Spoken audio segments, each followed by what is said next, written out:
and welcome to the news. I'm your host, Emma Wolf, and today we'll be exploring the question of why the U.S. government should focus on the rehabilitation of prisoners. Today we have rehabilitation worker Simon Peters to shed some light on the subject. Mr. Peters, since you work directly with the participants, what sort of things do you do with them? Well, since 49% of inmates are in jail for drug offenses, property crimes like theft, and public order offenses, rehab provides help with substance abuse, and they provide education and job programs to help prisoners in any way that they can. Also, prisoners experience restrictions on loans and housing, and most come from low-income families. So these rehab programs can help the prisoners have the tools to make something of themselves so that they won't revert back into their old crimes. In fact, 57% of incarcerated men earn less than $23,000 a year prior to being sent to prison. Very interesting. But is there any other purposes to rehab, Peters? Why, yes there is. Rehab programs will give everyone the equal opportunity to find a job, make money, etc. However, it won't give them the same outcomes. Equality, being one of the core democratic values of our country, means same opportunity, different outcome, which is exactly what is being done here. Rehab levels the playing field so that prisoners will have the tools to make something of themselves when they get out of prison. Rehab is here to promote the general welfare of all the people by having the prisoners come back into society with the skills that help society. According to multiple opposing viewpoint studies, there are three very clear reasons as to why criminals should be punished. The first is because of the several different types of deterrence that prisons focus on, mainly specific deterrence and general deterrence. The second reason is that by punishing criminals, they are removed from a vicious cycle of crime. By punishing these criminals and increasing sentence lengths, it becomes increasingly harder for criminals to be put in a place where they can commit these crimes. And the third is that when prisons were first conceived, they were made to punish criminals. If prisons were to not punish criminals, this would negate the entire purpose of prison: punishment. Interesting when you said prisons were made to punish criminals.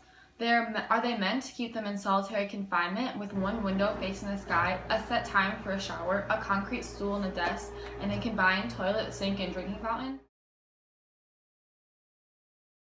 This is an image of a supermax prison cell. It connects to the fact that prisoners are isolated. This image shows that prisoners are kept in solitary confinement, which can lead to mental aggression. However, if the prisoners are kept in solitary confinement, and if they had a rehab program to help them, it would help them give them a social recess and would get them to want to attend these programs since it would allow them to be with people. Have you thought about the 3 strikes and you're outlaw? I would assume not, so I'll shed some light on the subject. It is a law that gives offenders 3 chances to do crimes. Then, the 3rd time, they are given life in prison. This would cost about $60,000 per year. If the prisoners had a rehab program to help them, like some sort of educational job or substance abuse help, they wouldn't be a repeat offender because they'd have the tools to help them make something of themselves so they wouldn't have to revert back to their crimes. Also, increasing sentence lengths costs taxpayers a lot of money. Prisons are expensive, and it costs on average $31,000 annually to house a prisoner. Rehabilitation programs would allow for taxpayers not to pay for repeat offenders since they get the tools they need to help themselves in the real world. This would lower taxes because taxpayers will have to pay less for less people in prison.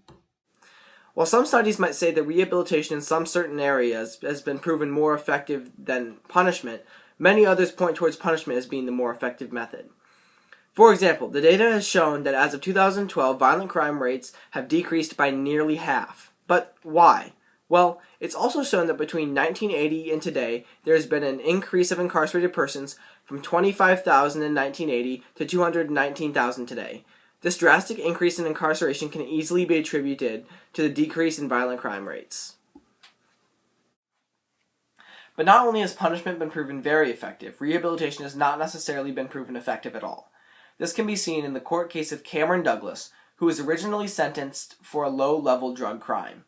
While in prison, Cameron went through a rehabilitation program for his offense, but afterwards was busted for a drug crime.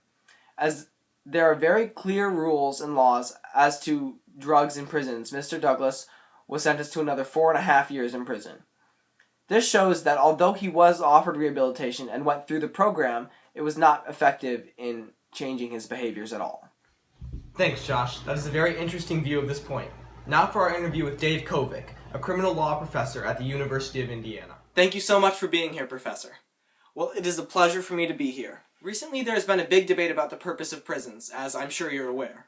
What's your opinion about this debate and the purpose of our prison system? Well, I'd say regarding the debate that it is one that is very necessary for us to have.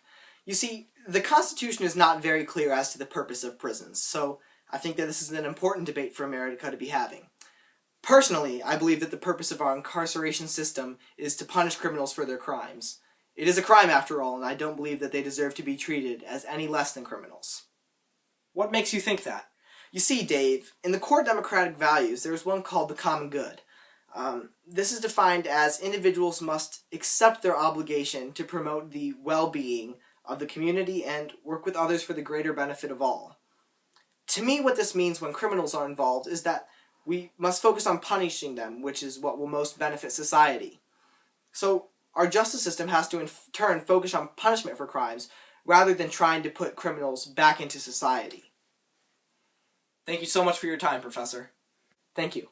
Mercedes, thank you so much for meeting with us today. Thanks for having me today, John. So will you tell me about specific and general deterrent? Yes.